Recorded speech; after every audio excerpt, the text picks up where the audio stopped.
Thank you, Massimo, for the introduction, and thank you also to Chase. I think that your perspective as a member of indigenous communities which are fighting for the protection of their environment, it's really super important.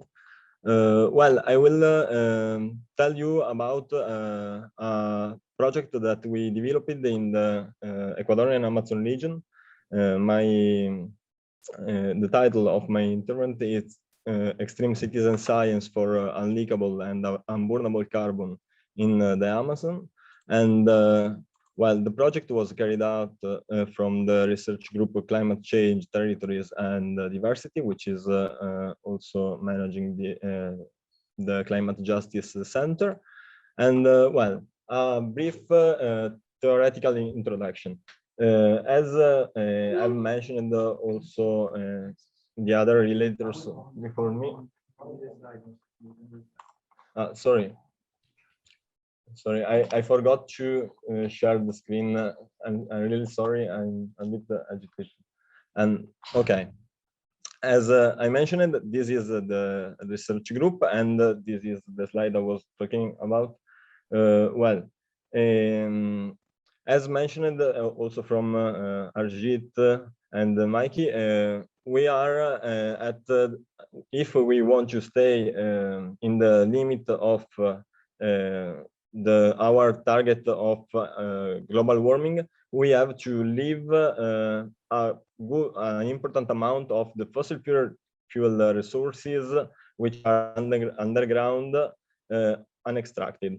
It is called Unburnable Carbon, and there is a paper which for the first time in 2015 estimated the amount of these reserves. And as you can see, about less than 1/10 of the reserves which are underground can be used. Then the EPCC in the next years published a report calling for to stay in 1.5 Celsius degrees of global warming. So it diminished the amount of reserves that we can use. There you can see the different amounts of globally used fossil fuel resources and the probability that we have to stay below the 1.5 Celsius degrees of global warming. Well, and this led to an actualization of the amounts of oil, gas, and carbon estimated in the previous studies. So now we have an important amount of those resources which should not be extracted. And in this frame, there is also an important factor which regards the unleakable carbon. There is a study from 2070 from Hendrik et al., which says us that if we don't take count of this portion of carbon, which is related to uncombusted carbon-based gases associated with extraction, distribution, and consumption of fossil fuel reserves, it can impact very strongly our capacity to stay below our target in fossil fuel emission. And in this frame, we worked about the gas flaring phenomenon, which consists in the on-site combustion of gases, which are mainly methane, which are extracted during the extraction of oil. It is important to consider that this gas, the methane, is the same that is used in many aspects of our everyday life. So it is a very useful gas, but it is not used due to economical reasons. And in this case, causes the emission of about 300 million tons of CO2 and 320 gigatons of black carbon, which are about the 1% and the 4% of global anthropogenic emissions. It is also an important waste of energy. It could provide energy to the whole sub-Saharan Africa, and additionally, to have important impacts in the frame of climate change, it also has impacts on the local level. It causes acid rains, heat islands, and causes the emission of an important amount of toxic substances. Well, we worked in the Ecuadorian Amazon region. So what about the gas flaring in Ecuador? It amounts to about 1 billion cubic meter on a total world of 150 billion cubic meters flared annually. And it could cover the 8% of the national contribution of Ecuador during the Paris Climate Agreement. As you can see, the trend is relatively stable around the 1 billion cubic meter per year of flared gas. Well, just a few words about the Amazon forest. Maybe Miki can say more than me regarding this aspect, but the importance of the Amazon is not only due to, I don't know, for instance, the super biodiversity. It is not a local issue, but it is a global issue, as shown in this study from 2015. The deforestation in the Amazon can affect climate and agriculture in almost the whole world. And additionally, the Ecuadorian Amazon region, specifically where we worked, is one of the most biodiverse parts of the Amazon rainforest, and despite that, it is also there is a massive oil extraction going on in it. There you can see the Ecuadorian Amazon region, and you can see that almost 80% of it is covered from oil blocks. Also, where there are the one in greens are biodiversity protection reserves, but they could not stop the oil extraction. Well, in addition to those two frameworks, there is also the presence of indigenous population. In this part of the map, you can see uncontacted protection, uncontacted population protection area. And well, what did we do? We made a project along with two local organizations involving indigenous people and other ONGs in the frame of the Apagan los Mecheros, Enciendan la Vida campaign, which is calling for the end of the gas flaring in Ecuador.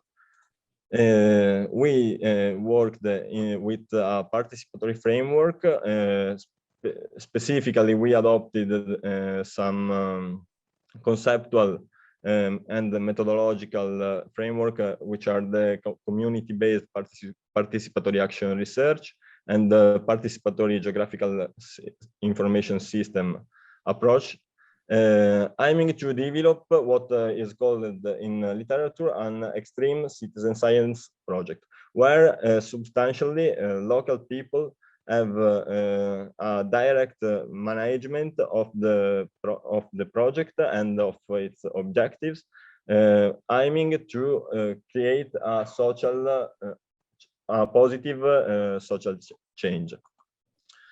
In order to develop this project, we combined satellite data with with a participatory process based on open access geographical instruments.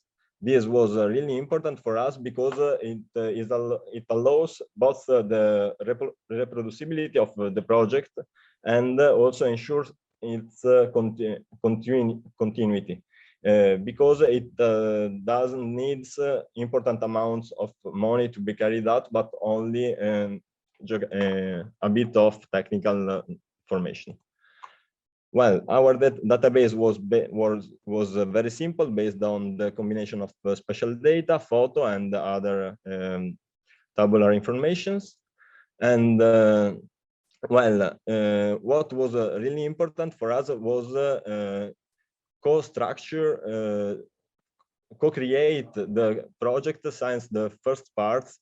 There you can see one of the first meeting in which we decided some important aspects, for instance, where to go to map the gas flaring sites, and also the involvement during the mapping process of local communities was really important. I will say after why, but there are many aspects of improvements. And well, another important aspect was the knowledge transfer in order to allow the people which remain there to continue the mapping process.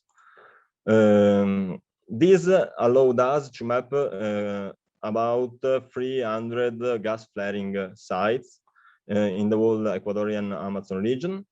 And of them, we mapped a total of 448 stacks, of which 355 were active.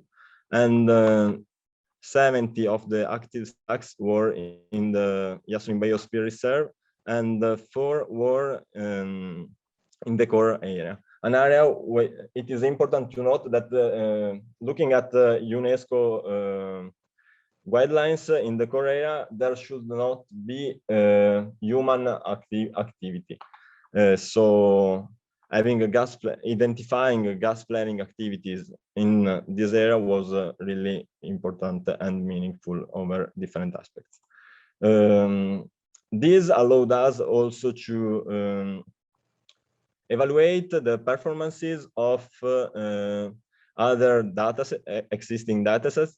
We mapped about 200 sites, more than the most well-known gas flaring monitoring satellite algorithm, the NOAA Nightfire one. And this is really important because it tells us that most of the current estimations of gas flaring worldwide can be missing a lot of sites over reality, and so underestimating the phenomenon. And also it gives us an important information regarding the data from the Ecuador Environmental Ministry. We mapped the 145 sites, more than the one present on the publicly available from their website. So it tells also that there is a problem of information from the institutional actors of Ecuador. This mapping process allowed us also to identify threatened communities. In a radius of 2 kilometers from gas flaring sites, we have 86 indigenous communities and 62 schools. And well, I told you before about the importance of the involvement of local communities.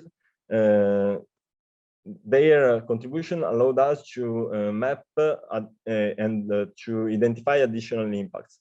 The first one regards gas venting activities which were ongoing in this area, in many sites, about 35 sites. And well, it is particularly meaningful in my view because gas venting is not seen from satellite, thus is not included in most of the estimations. and it has a climate capacity to impact on climate change a lot higher, since it consists in the emission in the air of methane, which has a global warming potential which is between 20 and 80 times higher than CO2. And well, another important aspect that we noticed was about the huge amount of dead insects which were we found around the sites. This is important in the frame of the exceptional biodiversity which is present in the Yasuni Biosphere Reserve. We are speaking of an area of which is said to be an amount of insect species which is equal to the whole United States, just to give you an idea. The last one regards what we call the rains of oil. It consists in a phenomenon for which sometimes oil goes in the flow along with the gas and is expelled from the stack along with the gas, raining as a matter of fact in the surrounding area. It is particularly important because the surrounding area often consists in a place where people are cultivating, where they are feeding animals that they will eat, and so it goes directly in the human chain. And well, what did the project produce?